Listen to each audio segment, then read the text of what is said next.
यत्र यत्र च मनो ধাবন তত্র তত্র তব স্মৃতি। ভাগবত পুরাণ। তার মানে হলো যেখানে যেখানে তাকে মানবেন সেখানে সেখানে তিনি আছেন, মানে অমনি প্রেজেন্স। সেই একই কথা, তিনি সর্বভূতে বিরাজমান।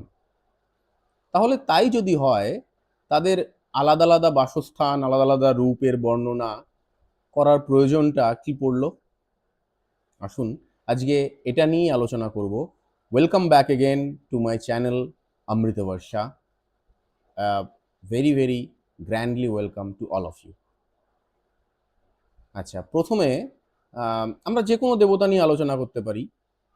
সবচেয়ে মানে ভারতবর্ষে সবচেয়ে বেশি পূজিত যেসব দেবতারা হন তাদের মধ্যে উল্লেখযোগ্য হলেন শিব বা মহাদেব, বিষ্ণু বা নারায়ণ, বা মা দুর্গা, গণেশ, কার্তিক, মা কালী। আমরা যে কোনো কাউকে নিয়ে আলোচনা করতে পারি, তবে let us start with one god. Let's consider Vishnu. ওকে,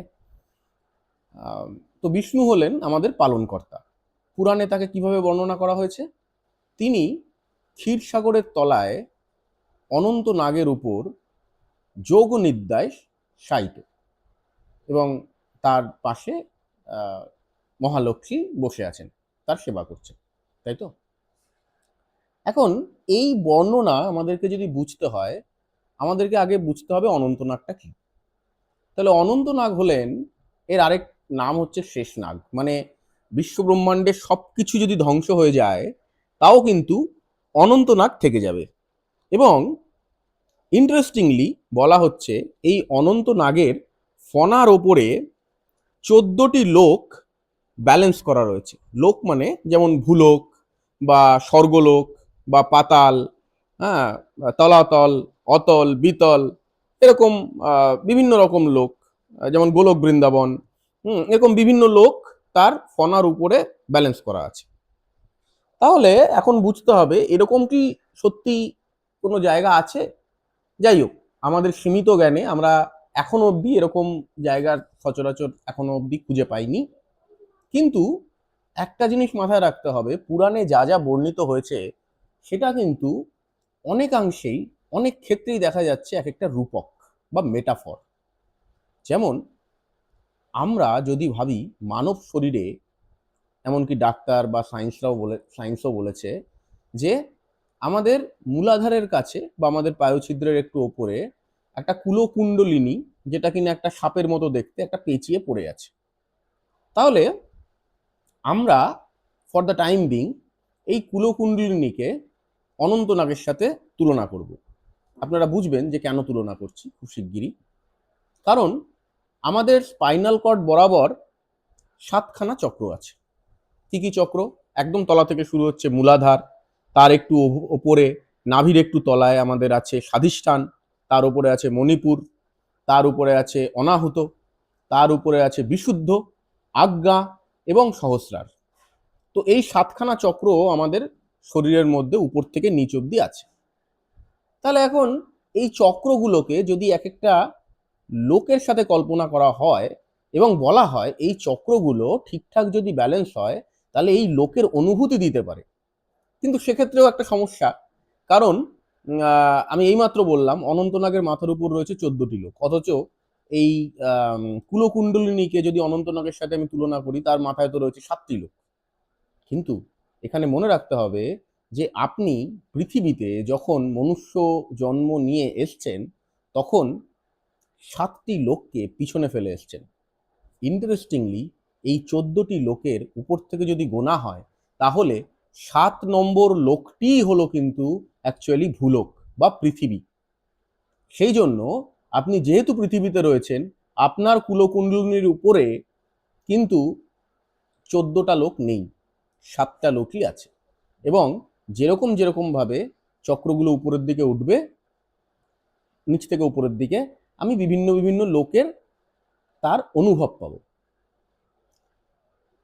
আর বিষ্ণু কোথায় আছেন? বিষ্ণু আছেন এই অনন্তনাগের মাঝখানে শায়িত এবং যোগনিদ্রায়। এখন যোগনিদ্রা তো কোনো সাধারণ নিদ্রা নয়। যোগনিদ্রা মানে হচ্ছে একটা লিভিং কনসাসনেস, স্টিল কনসাসনেস। তার মানে তিনি ঘুমোচ্ছেন না, তিনি সবটা দেখছেন, সবটা খেয়াল রাখছেন, সবটা লক্ষ্য করছেন, সব শুনছেন, বুঝছেন, এবং সেই মতো তিনি প্রত্যেকটি মানুষকে, প্রত্যেকটি প্রাণীকে চালনা করছেন, কারণ তিনিই তো পালনকর্তা।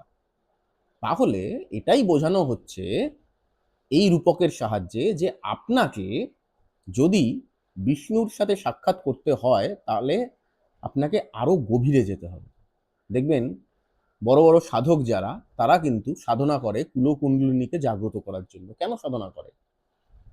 রামকৃষ্ণদেব বলুন, বামাখ্যাপা বলুন, তারা তো ভক্তি বলে মা কালী, মা তারা এদের দর্শন পেয়ে গেছিলেন। তাহলে সাধনার কি দরকার ছিল? কেন কুলকুণ্ডলিনীকে জাগ্রত করতে গেলেন?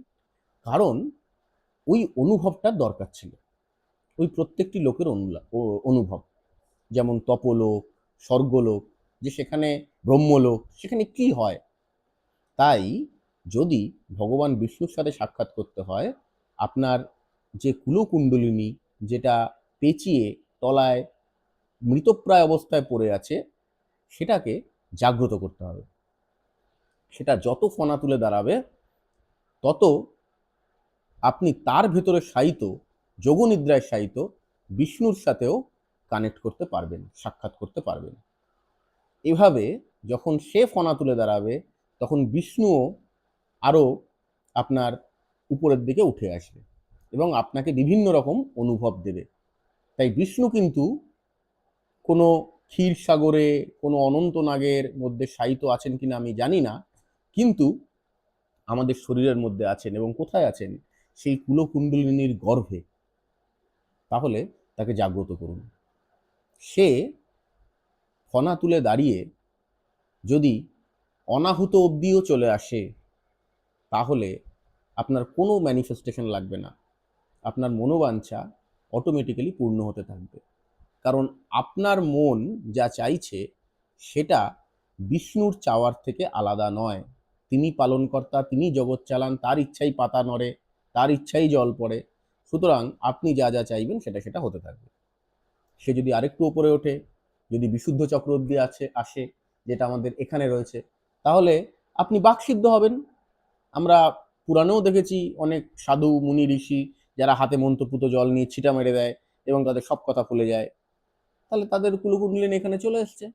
আরেকটু উপরে যদি এখানে চলে আসে, আপনার থার্ড আই ভিশন খুলে যাবে, আপনি ভবিষ্যৎ দেখতে পাবেন। এবং এখানে যদি চলে আসে, আপনি সবসময় স্পিরিচুয়ালি কানেক্টেড থাকবেন সেই সুপার কনসিয়াসনেসের সাথে। এটাই তো সাধনা।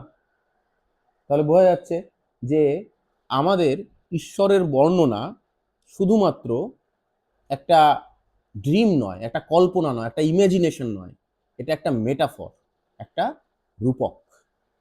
ঠিক আছে? তো আজকে বিষ্ণুর কথা বললাম, আমি চেষ্টা করব পরের ভিডিওতে শিবের কথা বলতে, যে শিবকে কেন শ্মশানবাসী ভাবা হয়, কেন ছাইভস্য মেখে থাকে, এরকম ধরনের একটা গল্প বানানো হয়। আপনাদের যদি কোনো দেবতার বর্ণনা সম্পর্কে এরকম একটা বর্ণনা জানার আগ্রহ থাকে, তাহলে অবশ্যই কমেন্ট বক্সে জানাবেন। আবার দেখা হবে। ভালো থাকবেন, সুস্থ থাকবেন। খুব শিগগির ফিরে আসছি।